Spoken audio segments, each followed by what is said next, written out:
Yo, back with me lagi.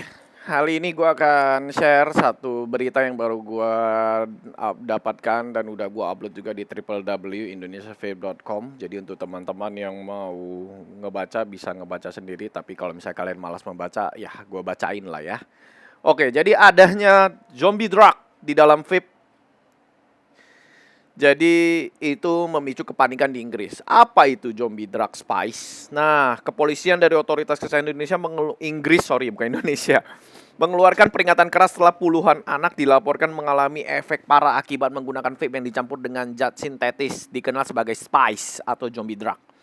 Kasus ini menyoroti pasar gelap vape serta kebutuhan regulasi dan edukasi yang lebih kuat secara global. Apa itu spice? Spice itu adalah zat sintetis yang meniru efek ganja namun dengan kekuatan yang jauh lebih berbahaya. Dalam dosis tertentu, zat ini dapat menyebabkan halusinasi ekstrim, kejang, kehilangan kesadaran hingga kerusakan otak. Spice sering dikaitkan dengan efek seperti zombie, di mana penggunanya bahkan kehilangan kendali atas tubuh mereka dan mengalami disorientasi berat. Di Inggris, Spice awalnya ditemukan oleh peredaran gelap narkoba, namun kini mulai merambah ke dalam produk vape ilegal yang dijual bebas di jalanan tanpa pengawasan kandungan.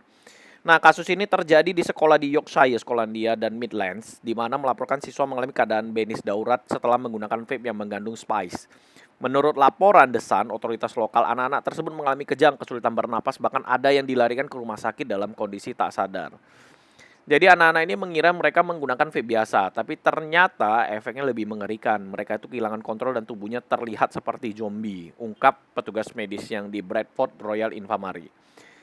Modus peredaran vape ilegal itu di sana itu karena memang di sana kan legal ya. Jadi polisi meyakini bahwa vape yang dijual murah di jalanan atau toko tak berizin kini menjadi saluran distribusi utama zat berbahaya seperti Spice.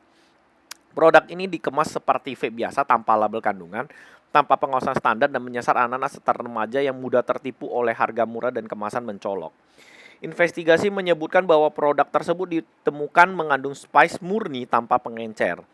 Vape-nya dijual dengan harga 5 pound sampai 10 pounds di bawah harga standar yang legal. Kemudian penjual seringkali beroperasi di sekitar sekolah atau area perumahan.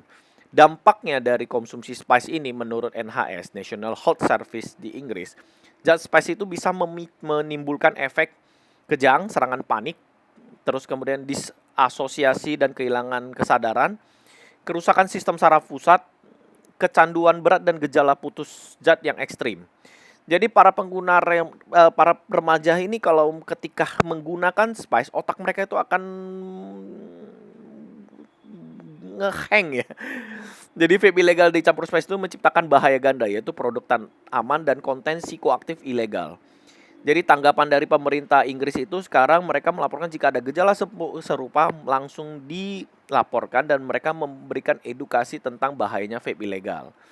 Jadi ini bukan soal vape legal diawasi, tapi tentang bahaya pasar gelap yang memanfaatkan celah hukum dan ketidaktahuan masyarakat, ujar Kepala Dinas Pendidikannya.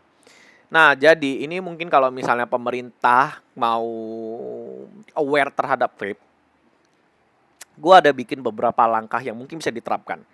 Yaitu pengetatan pengawasan terhadap distributor dan toko vape. Ini memang udah berjalan. Gue yakin APVI di Indonesia itu cukup sangat berkapabilitas.